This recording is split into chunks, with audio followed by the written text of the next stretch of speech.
This is the Georgia Farm Monitor.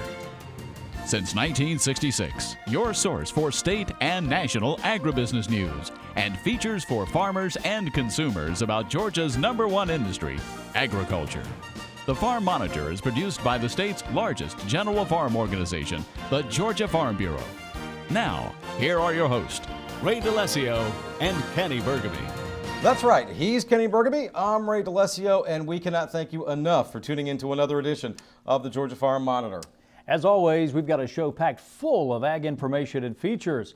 And coming up, a new report says we are yet another step closer to using drones for commercial purposes. Find out when the FAA says it plans to make a decision.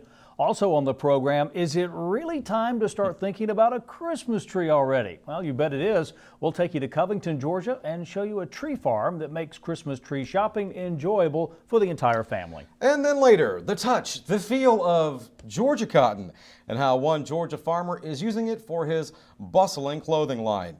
These stories and more starting right now on the Georgia Farm Monitor. Well, for over 20 years now, the Cobb County Farm Bureau here in Georgia has been celebrating Farm City Week. The event highlights the important relationship between farmers in rural America, consumers, and other retailers in urban America. The Monitor's Mark Wildman has the story. At Dobbins Air Reserve Base in Cobb County, members of the public gathered with farmers and others involved in agribusiness to celebrate a very important partnership. This Farm City Week celebration has been going on for over 20 years. And it highlights the important work farmers do in keeping the food supply flowing and the important work being done in cities across America in distributing that food to consumers.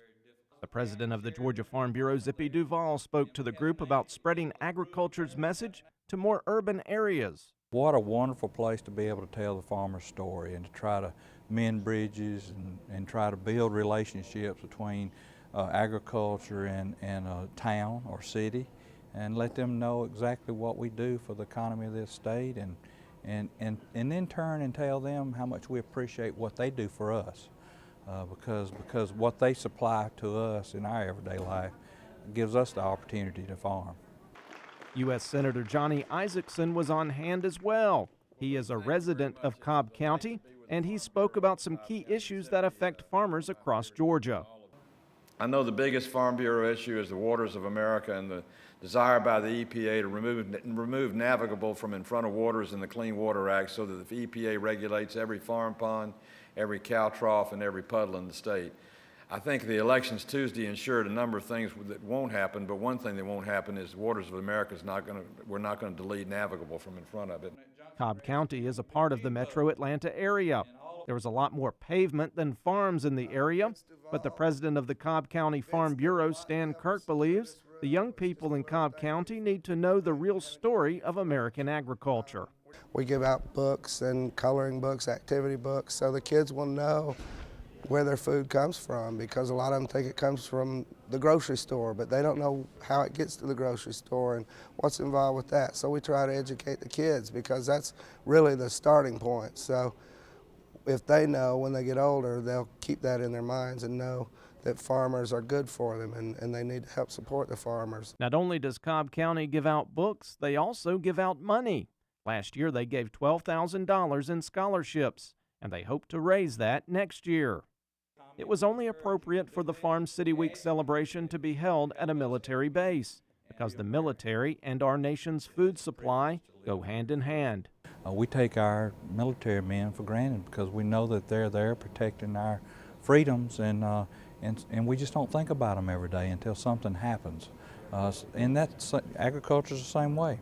They're two wonderful things that make this country strong within and outside our borders, and it's good to be able to blend the two together here today and talk about how it keeps America secure and free.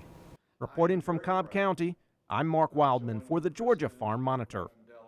Now to some other ag news making headlines. If the recent USDA crop production forecast stays true, then Georgia soybean producers are looking at a record year.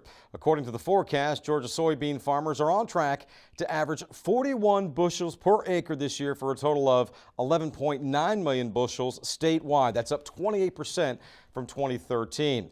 Back in September, Brooks County farmer Randy Dowdy harvested the highest soybean bushel per acre yield in Georgia history, an astonishing 110.6 bushels per acre, surpassing the previous record of approximately 82 bushels per acre.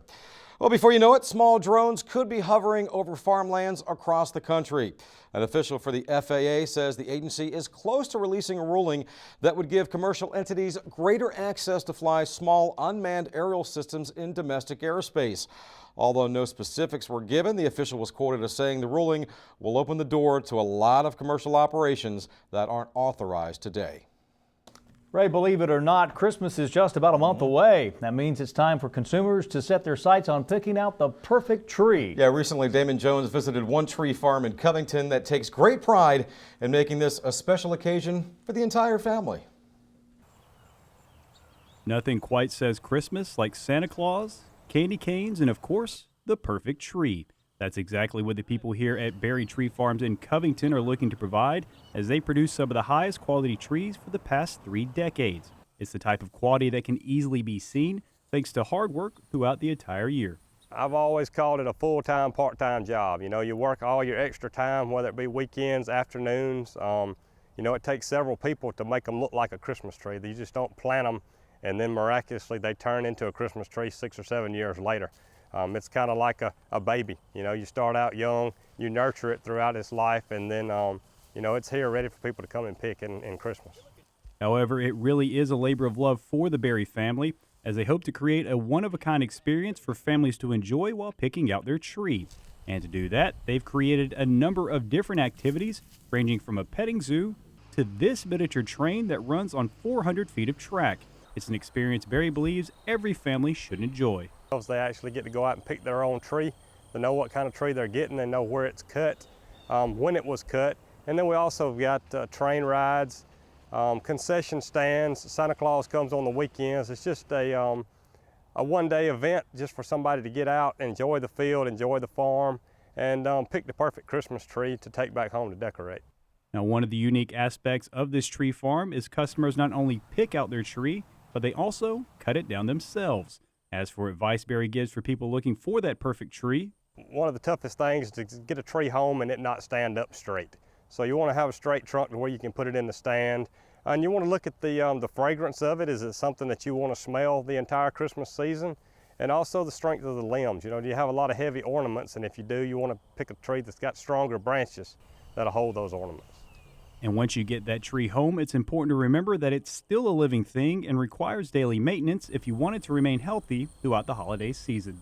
Saw a little bit off of the bottom. You don't necessarily have to saw a lot, but just scar the bottom to open up the pores where the rosin has sealed over. Put it directly into water and never let it run out. If it ever gets below the bottom of the tree, the sap will seal over again and it won't drink anymore. So it's a daily task to be sure that the bowl stays full and the tree continues to drink water. But it's an easy task that provides great rewards, as unlike with an artificial tree, you get to experience all the sights and smells of having the real thing. When you compare it to an artificial tree, you put it in, it's made of plastic, probably came from somewhere overseas, maybe was shipped in, and there's really no significance to it. It's just a green shape. But when you pick out a real tree, you get the smell, you get the family experience, and you get to know exactly where it came from. Reporting from Covington, I'm Damon Jones for the Georgia Farm Monitor. Well, it is almost time to decorate that tree. And do you have your Christmas tree picked out yet? We actually alternate years, actually. One year it's artificial Christmas tree, the next a real tree. This year the artificial tree is in the rotation. It kind of keeps things interesting, get the kids out there. And that is interesting. I don't have to do the work every year. Well, still to come on the Monitor, meet a Georgia farmer whose clothing business gives a whole new meaning to Made in America. Yeah, and speaking of trees, maybe you want to study them for a living or have some other interest in forestry. Well, when we come back, we'll show you one of the top forestry schools in the country, located right on the campus of UGA. Stay with us. From the time of our nation's earliest days, women have always been a cornerstone of American agriculture. We produce the food to feed our families, our neighbors, and the world. Today, there are nearly 1 million women working on American lands. That's 30% of America's farmers. Women principal farm operators generated $12.9 billion in agriculture sales in 2012 alone. But working the land is not all we do. As the definition of American agriculture has expanded, now more than ever, women are leading the way. We're scientists, CEOs, economists, veterinarians, and conservationists. We're business owners, large and small. We're making policy and setting standards. We are the past, present, and future face of American agriculture. I'm KRYSTA Harden, a daughter of peanut farmers. Many women have paved the way for me to become the Deputy Secretary of the U.S. Department of Agriculture, including my mother. Who are the women in agriculture who inspire you?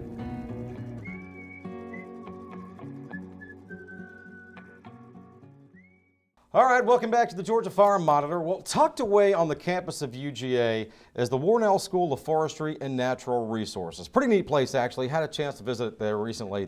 Established in 1906, Warnell is the oldest forestry school in the South and the third oldest in the nation, offering 5 different majors at the undergrad level, including wildlife fisheries, as well as soil and water. Now, some of the students I spoke with say one of the many highlights of attending Warnell are the relationships you build with other students.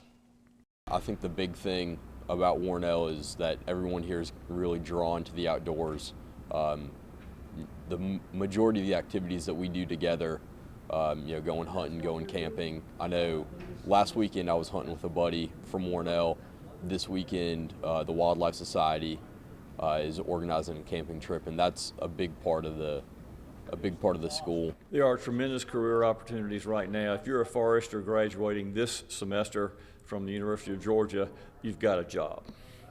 Our graduate students have multiple job offers even before they graduate. So for a good time well into the future, we see very, very bright opportunities for jobs, and good ones too. Well, this week we continue our look at one of 3 finalists for the 2014 Georgia Farm Bureau Young Farmers Achievement Award. Given out annually, the award takes into consideration a number of criteria, one of which recognizes young farmers who derive the majority of their income from production agriculture.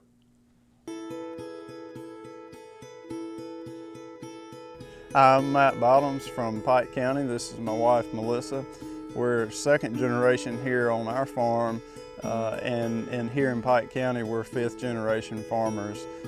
We currently grow many small fruit varieties in our nursery, as well as a small row crop operation with wheat, soybeans, canola.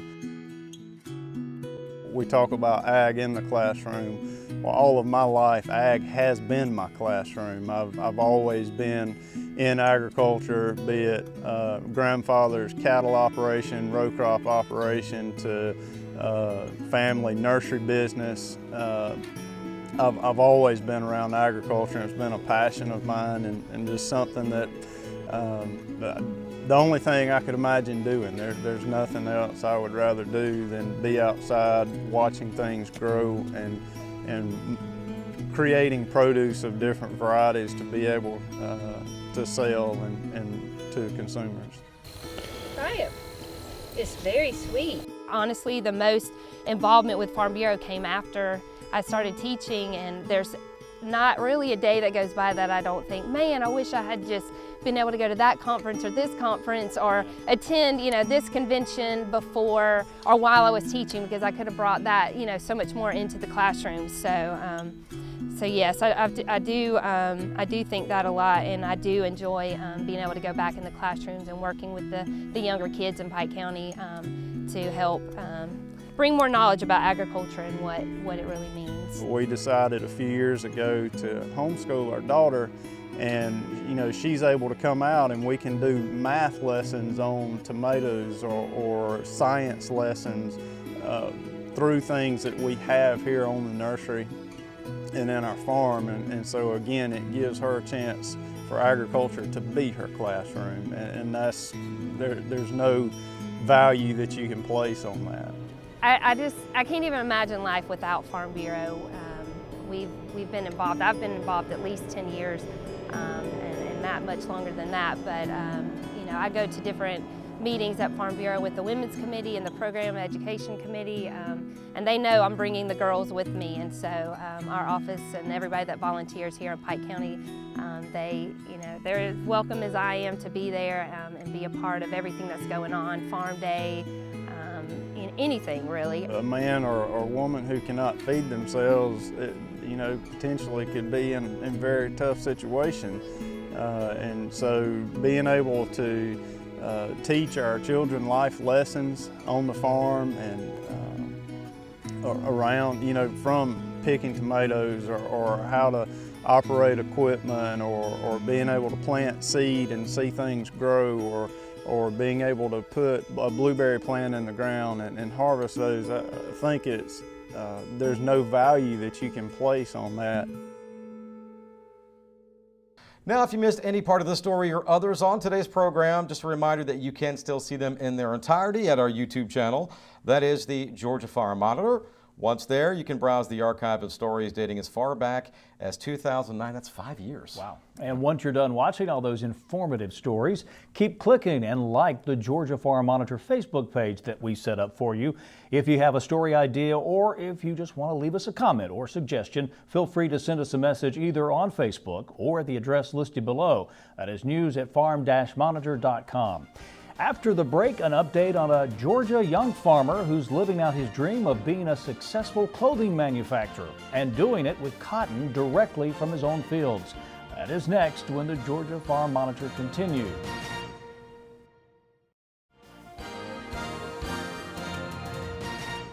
When we say we're going to cover up for winter, most people think we're talking about warm clothing or a blanket. But the same notion applies to some of Tennessee's richest row crop land.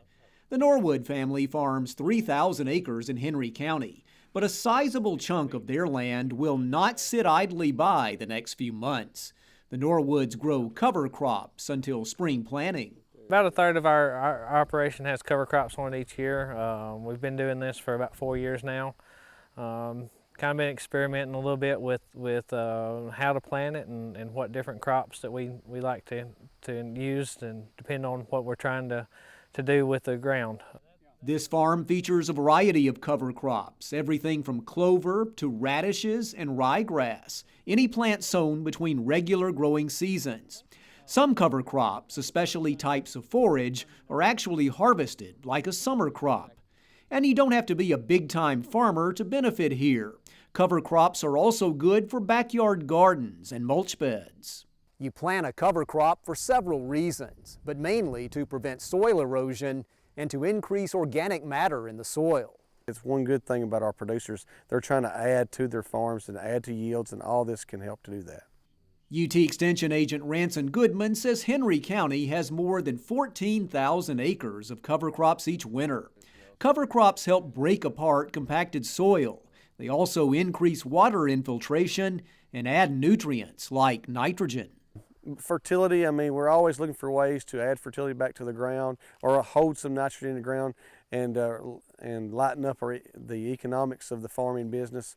And if you leave a little nitrogen in the ground, then that's great. That means you've got something for the farmer to start with when the crop starts out in the spring. The main growing season is over, but the farming goes on here. Tennessee producers are always looking to get the best out of their land, and one way to do that is work the soil in winter. This is Chuck Denny reporting. All right, Chuck, thank you. Most cotton farmers that we know grow, harvest, and sell their crops, then move on to the next product. But this is a follow-up to a story of a Stewart County farmer that does things a little differently. In September 2011, when Mark Wildman first shared the story of Terrell Jones on the outskirts of Lumpkin, Georgia, this is what his cotton fields looked like at the time. Jones was a full-time student at ABAC then and had just started his new clothing line using the fiber from his own fields. Fast forward 38 months, and Jones said he's growing in the areas of farming and manufacturing his own clothing company. I graduated college in 2011, and I worked with USDA doing ag research in Tifton, Georgia for 2 more years. And in the spring of 2013, I moved back to Lumpkin, to our family farm here. And we've been farming since, and we've taken our clothing line a little further. He told me he is very particular about this process, from the planting of the cotton seed to the finished product. We have 3 groups of people that work with us. After it leaves the cotton gin, it goes to a spinning facility, and they spin it into yarn. From there, it's shipped to a fabric knitting facility. They knit the yarn into fabric, and then it goes to a cut and sew plant. And we've had, I'm on about my 3rd cut and sew plant now that we're working with due to just shutdowns. He's as positive a person you'll ever meet, but admitted there are times when it can all be a bit challenging. It has its ups and downs, but for the most part, I keep the ball rolling pretty well. I don't get discouraged a whole lot. He said it's been a pretty good year growing his cotton, and it didn't hurt that he added new pivots in his field. One thing that we have done, everything that we own currently is under irrigation, and that's helped me a lot, being that I work with a small crew, mostly by myself for the majority of the time. And we used to have some hard hose irrigation, and now we're all center pivot. That's saved a lot of time. There's not a day that goes by that someone doesn't ask him about his business and how he got started. I'll tell the story almost daily. I have a lot of people ask about it. I sure do. And there's a lot of interest, and there's also a lot of support for Georgia grown as well as USA made right now. That's one thing that's really helped us significantly. Is this support's definitely been there in our customers that buy twice. Jones told me he will probably add to his clothing line in the near future. And if you would like to find out more, visit his website. The address, jonesamericanclothing.com. All right, finally today, veterans returning from active duty can now find a home in the ag industry thanks to the Farmer Veteran Coalition. This program gives veterans the opportunity to get involved in the industry and helps them craft a future in agriculture. Michael Clements has the story. The mission of the Farmer Veteran Coalition is to mobilize veterans to feed America. Coalition board member Charlie KRUSE of Missouri says the veterans involved are grateful for the opportunities. It's really heartwarming to hear some of the stories they tell about being able to get involved in agriculture.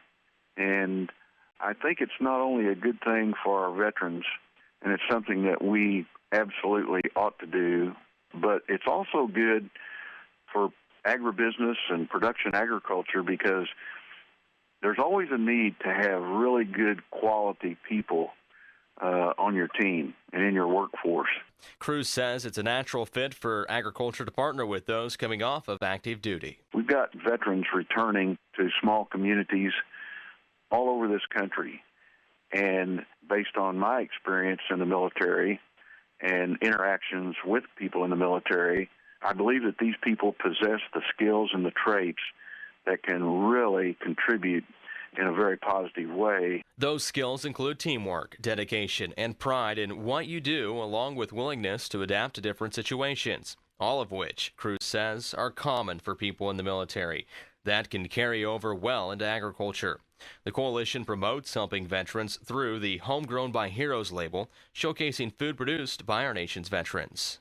I'm excited about what the Farmer Veterans Coalition is doing, not only with supporting that, but really trying to help veterans find opportunities to get involved in agriculture. I think it's a tremendous activity that in some small way lets all of us in this country pay back to those people in uniform who answered the call and served us proudly. KRUSE is a retired president of the Missouri Farm Bureau who also served 26 years in the Army National Guard. Find out more about the coalition and how you can get involved online at farmvetco.org. Michael Clements, Washington. Michael, thank you very much. That is going to do it for this week's edition of the Georgia Farm Monitor. Here's a reminder for all the latest ag info regarding food, great recipes, and what's happening down on the farm. Be sure and check out our Twitter, Facebook, and Pinterest pages. You'll stay informed and see what's up in the world of farming, plus the Farm Monitor Show. Take care, folks. We'll see you next week right here on the Georgia Farm Monitor. And have a great Thanksgiving.